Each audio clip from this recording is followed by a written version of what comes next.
Kathy Coslett. Thanks for joining us on Cooking Classic. We're in the studios of the Culinary Arts Institute at Luzerne County Community College in Nanticoke, Pennsylvania. And Chef Danny Matechak joins us from Isabella's restaurant in Wilkes-Barre. He has a delicious menu ready to go for us, but we're going to hold on to that for a minute. I want you to pinpoint some of the highlights of your career for everyone today, because you really have some interesting background. Yes. I went to Pennsylvania Culinary. Okay. It's now the Cordon Bleu in Pittsburgh, Pennsylvania. And then after my apprenticeship, I went to Lebec Fin, which was a pretty prestigious restaurant in Philadelphia. Yeah, I think lots of you have probably heard about that if you haven't dined there as well. And I did my apprenticeship for 6 months there, and it became too difficult, so I had to move back. So I became the chef at the Raya House, which was also a great place. Fan favorite in Clark Summit. We've talked about it. And then I went back down to Philadelphia, went to Brasserie Perrier.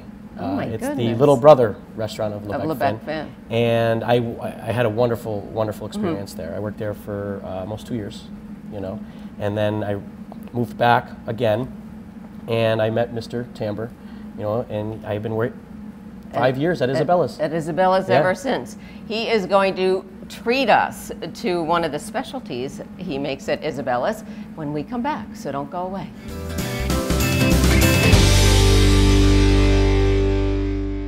Hello, my name is Courtney, and I'm currently a student at Luzerne County Community College in the Pastry Arts program with your culinary tip of the day.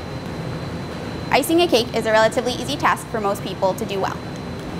Piping an attractive border is also fairly easy once you know how and have the correct tools. First, I'm going to take the icing and color it.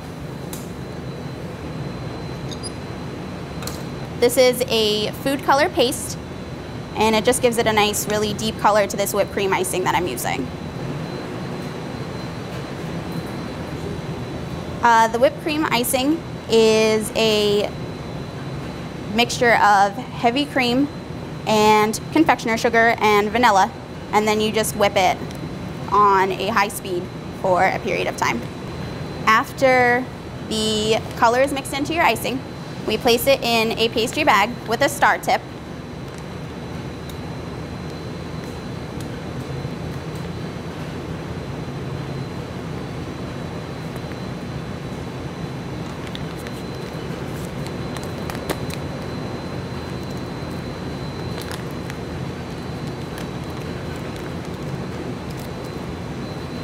Then we push down lightly on the bag, push it slightly forward and back.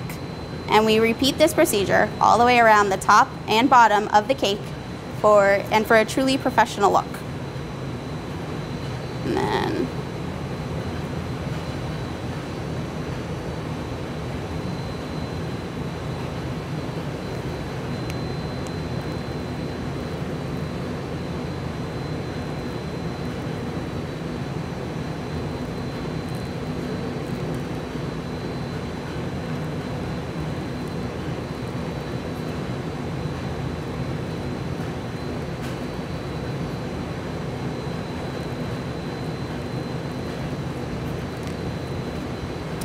that's your culinary tip of the day. Bon appetit.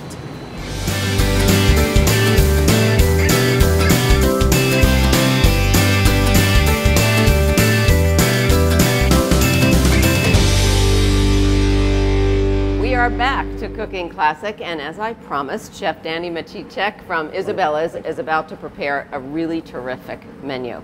He's going to start off with a diver scallop salad, right? That's all I'm going to say. You can take us through the rest. All right, thank you, Kathy. Well, first I like to do is get a pan heated up here pretty well. I guess I should tell you it's a jalapeno vinaigrette, and that way you'll know why we're doing this. Right. And red and yellow watermelon. There you go. I like to get it hot here. Yeah, you do. Because it's called blistering. You're not kidding. Yeah, it's called blistering. And what you want to do is you want to get the skin nice and dark. Okay. And it's going to take about 4 or 5 minutes at least, on each side, depending on obviously how hot. You want to get it too hot. And it's called, it's called blistering. He's going to blister the peppers, the skin on the peppers. And what kind of oil did you use in that? A regular vegetable oil. Okay. That's fine. You don't have to get olive oil because olive oil actually has a lower smoking point. Okay. So it'll, you get it too hot, it'll catch on you. I don't know if you could see and on the camera, right but if it's smoking like that. yeah. I mean, you don't usually want to do it in the house like that because you'll get it all over the place. But I'm fortunate enough to be in a nice kitchen with ventilation. All so right, I don't know if you go. can see that, but Yeah, it's starting to blister already. Yeah, that looks great. And just watch the popping because there's obviously water in the peppers. Just be very careful, use tongs. So you don't get burned. Yeah, I mean, you see me with my hand in there like that, and it's really not. I mean, years of practice helps, Yeah, so don't do that. No, yeah. Well, maybe. All right, and now... Now, here's what happens after about, 4 or 5 minutes, 6 minutes. What happens, you get a nice blistered jalapeno here. Shut that off. And then what I like to do next is skin them. Okay. You don't want the skin in there because it'll happen is it's chewy, And just be careful when you're working with jalapenos too. You don't want to be touching your eyes. I was just going to say that, yeah. Really take it easy, right? And watch the seeds too. The seeds are, make it an extra little, make it pretty hot. Well, that's it. So, if you want it hotter, leave a few seeds in? Yes, or just, yes. Okay. That's where it's a capsicum it's called. That's where all the heat comes from. Oh, so look at. Mm-hmm. It should come right off for you. Yep, it is. It's really nice. These are pepper. You could do this with any pepper. You could do this with red pepper, yellow pepper. There's actually more flavor, I think, when you're doing it like that because it caramelizes the outside with the sugars. Okay. The natural sugars that are in the pepper. All right. So. And you're using one pepper in this for now, or does it really depend on? It depends on how much heat you like. And the recipe I have, it says 4 peppers, but that's for how probably much? A quart of dressing. So that's a lot of dressing. That's a lot of dressing. Yeah. What's nice too is another trick of the trade is take the pepper and when they're hot like that, put them in a bowl and cover them. All right. So what it'll do is it'll actually steam itself. Start to lift the skin off and make it a little bit easier to take it off. It makes it so much easier. Why do you choose a jalapeno? What's the difference in the flavor in this particular pepper for the salad dressing that you're making? Because it won't overpower it. What happens is if you get into habaneros, serranos, ghost peppers, I mean these chilies out there now, I mean some of them Thai bird chilies, they're very, very hot. And what happens is, I mean, people like spice, but they'll actually take over the whole dish. Right. So you won't taste the watermelon, you won't taste the feta cheese, you won't taste the scallop. You'll that would be a shame, wouldn't it? Exactly. That would be a shame. Exactly. So I just take it and dice it here. Well, you guys amaze me with that. Oh, it's a lot of practice. A lot of practice. I guess I don't cook enough. So what happens here is, let me just put this down in. All right. So let's just start the dressing here. What I'll do is add the garlic. About how much garlic? It's about 2 cloves. Okay. 2 shallots, 2 small shallots. Shallots are great, aren't they? Shallots are amazing. I'm so much better than a regular onion. People think that they're the same now. A lot sweeter, I think. I add a little cilantro. You just rough chop it. About 2 tablespoons of that also. Okay. And then here's your jalapenos. Vinegar here. It's an apple cider vinegar. It makes it a little bit sweeter. I put a little sugar in there too, just to make it a little sweet, and some honey too. Honey is the key here. So you put sugar in the apple cider vinegar and honey? And honey, yep. Because it'll counteract with everything. You want sweet, spice, salt, sour. That's what's in your palate. Let's do this. Okay, there you go. Just add the oil all at once. I don't know if they're going to allow that. They're going to be mad at me. Yeah. And that's what happens. It'll come together. You should have a nice, thick, slightly green, not overly green, dressing. All right, so you're going to move on to the scallops. The scallops. We're going to go back to a little bit of oil in that pan. Yes, and you want to get these really hot because, like I said, you want to caramelize the outside of the scallop. And what happens, a lot of people, a lot of times, won't use scallops because they're sticking in the pan or, they just don't do it right. And that's the problem. You're not getting your pan hot enough. Okay. People are scared of being in the house and the fire alarm going off and all that stuff that they don't take the extra 30 seconds to get it hot. What I like to do is I like to salt and pepper. Okay. We'll go pretty liberal. I mean, because it is a big scallop. It won't take over the flavor. It won't make it too salty. And you want to get both sides too. A lot of the times it just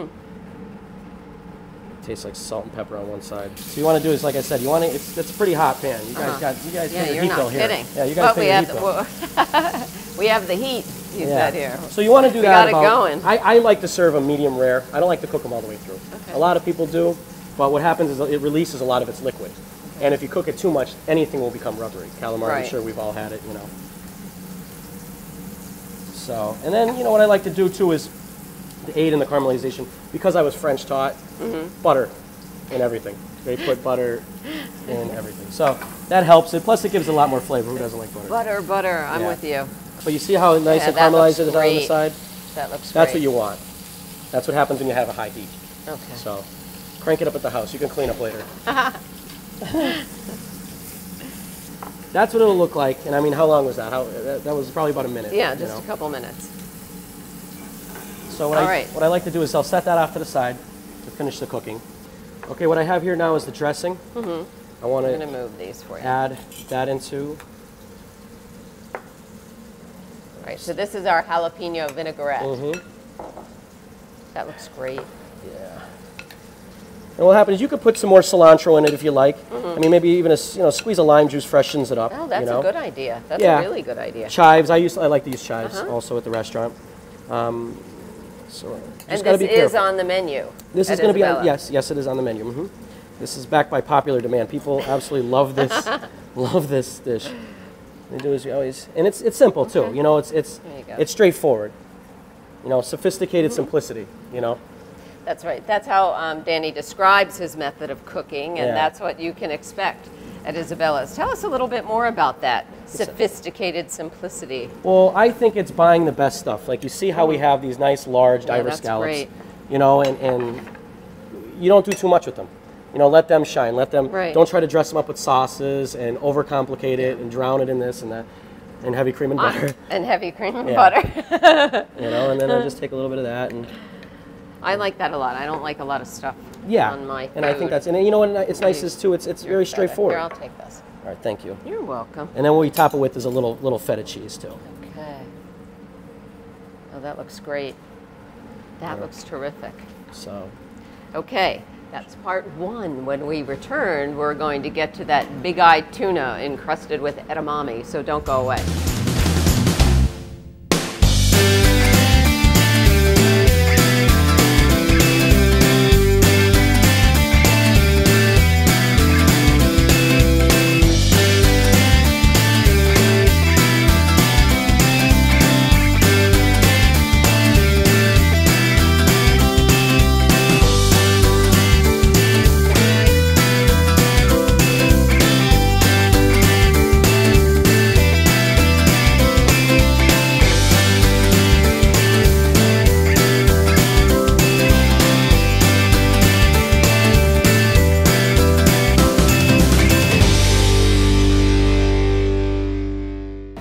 Hi, my name is Regina Byerly, and I am a culinary student here at LCCC. I'm going to show you the culinary tip of the day today, and that is garnishes. Garnishes add color and beauty to our finished dishes, and these are pretty simple, so here's a few of them for you to try. The first one is a lemon twist. Start by cutting the lemon in half and cutting slices of the lemon, trying to get them as equal as possible.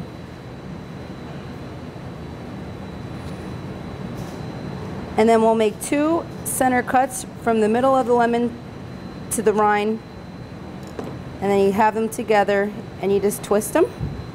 That was our first one, the lemon twist. The second one is the strawberry fan.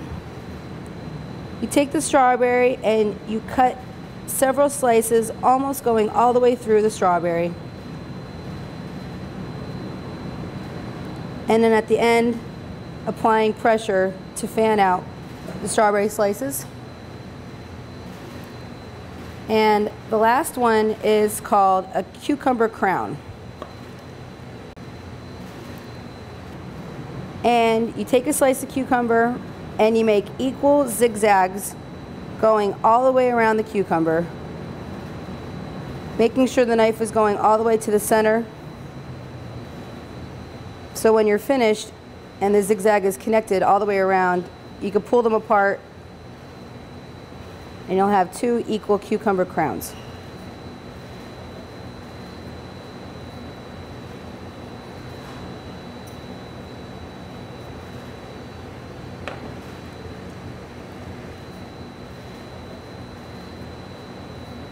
You take the cucumber crown and the melon baller to hollow out the center, and then you can fill the cucumber crown with your favorite sauce to garnish your dish.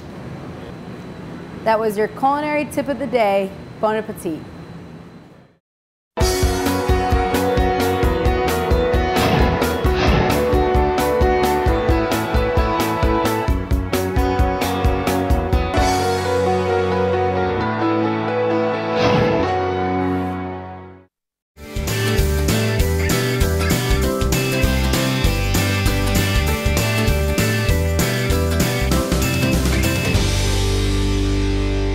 Okay, if you've been sticking with us, you know that we are on to the ginger soy sauce and the coconut rice, correct? Coconut jasmine rice, yes. Okay, so go right ahead. All right. Why? Wait, I want to ask you, why jasmine? Jasmine is, to me, it's better quality of rice. It's from Thailand.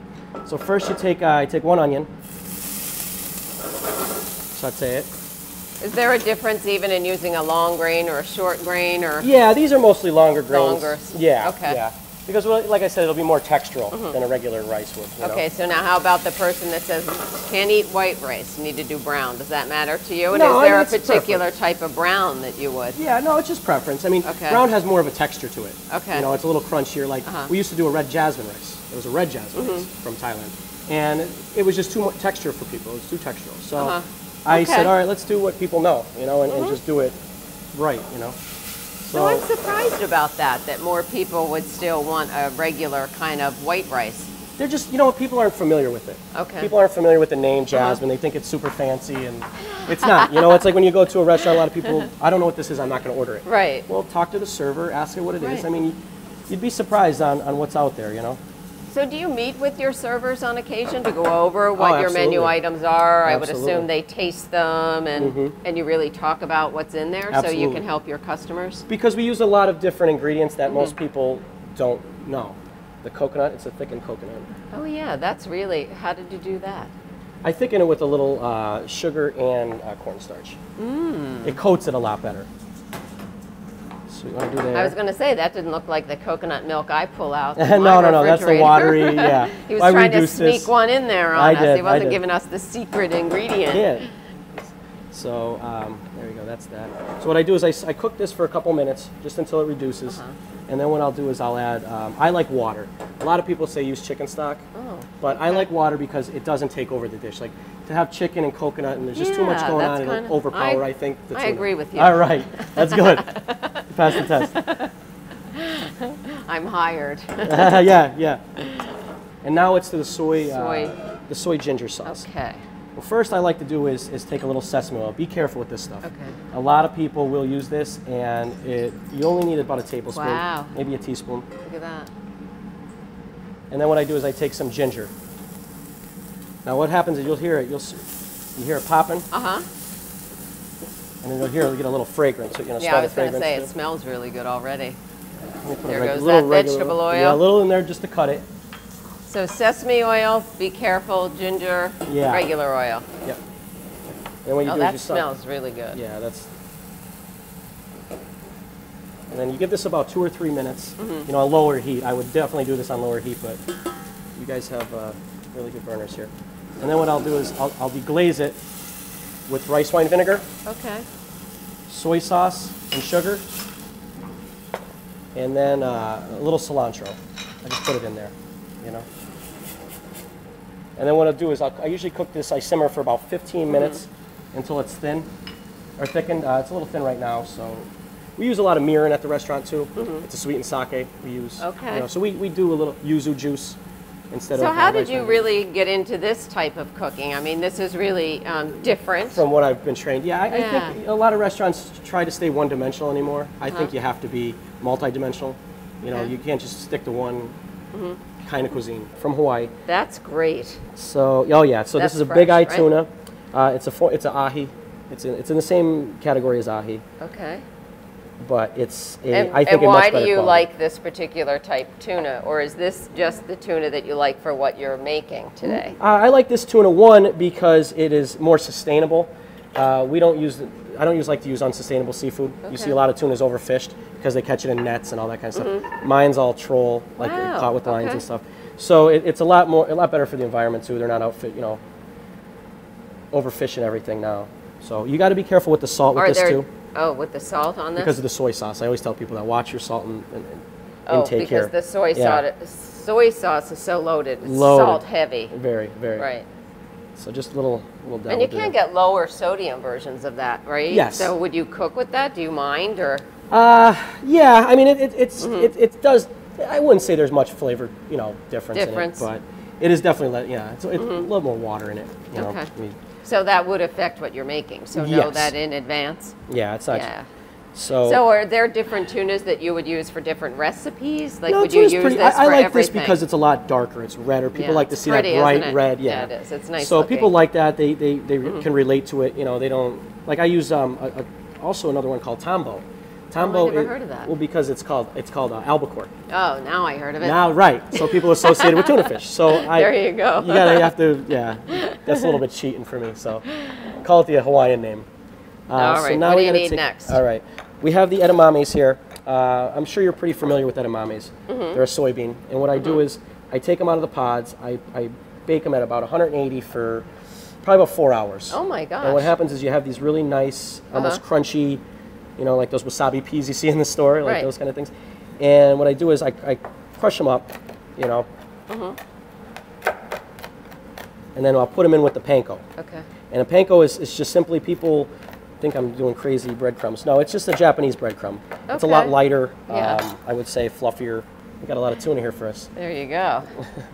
We're big eaters around here on this show, We don't do cooking shows for nothing. Right, it's part of the perks.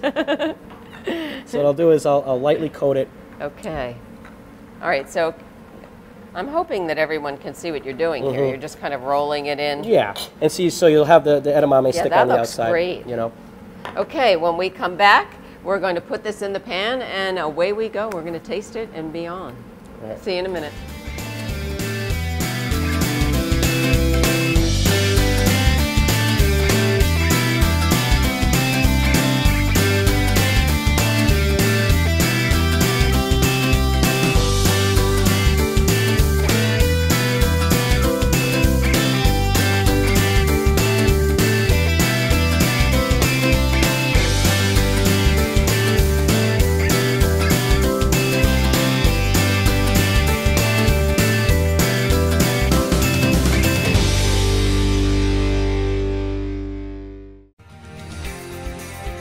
Are you looking for a college that's right for you?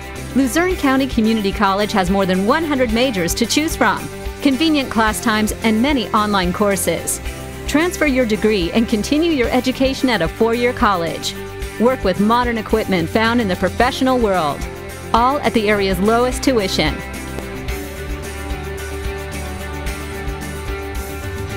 Make it happen at Luzerne County Community College.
Just about ready now to cook that edamame-encrusted tuna.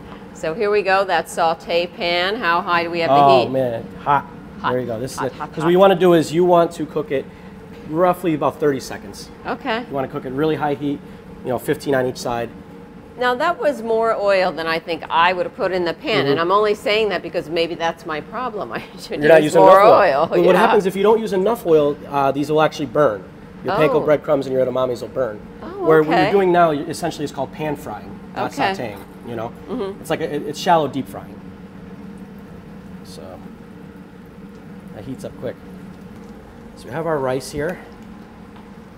That looks great. Okay. See how the coconut just makes it pretty creamier and looking? It's shiny. Yeah, exactly. And that's what the coconut does for it too. Okay. All right. And you don't want to cook it too much because you'll cook it all the way through, you know. And most people like to buy tuna, they like it rare. Right. So, if not, we get that albacore we were talking about. So. Out of a can. Yeah, you're right. Then all you need is a can opener. Right. There we go. That looks great. And the money you're paying for this, I think you should, you know, I mean, eat it the right way. It's so do you ever have customers tell you they don't want it that way? And what do well, you do? They're the boss. They're the boss. If they want it well done, they're paying and you top dollar for it. smile and you do it, right? I bite my lip and I cook it, you know. I was wondering if you were going to do that. Yeah. Okay. Well, just a little bit. Is that really just to brown the breadcrumb a little yes, bit? It not doesn't to make have anything it raw. to do with the right, fish? Right. You're just trying to make it so you don't want raw Okay. breadcrumb. Yeah, that looks really nice. Okay. So we shut the heat off, and then now what we'll do is I'm going to slice it. Yeah. I was one step ahead of you. How about that? Well, you got aesthetics too. I think that's why we there we go. we like to do here at the restaurant. So Oh, there that you looks go. You see you have that nice red. Oh, that's amazing. Bet you wish you were here. So what we do is we plate it, and what we'll do is we'll shingle, you know, right down the thing. So this is something that's really nice to do at home, actually. Oh, it is, and it's not- conceptual. Yeah, I mean, Yeah. it's easy. It really isn't that difficult, you know. Okay. And then what I like to do is a little bit of chives, just for some color, you know.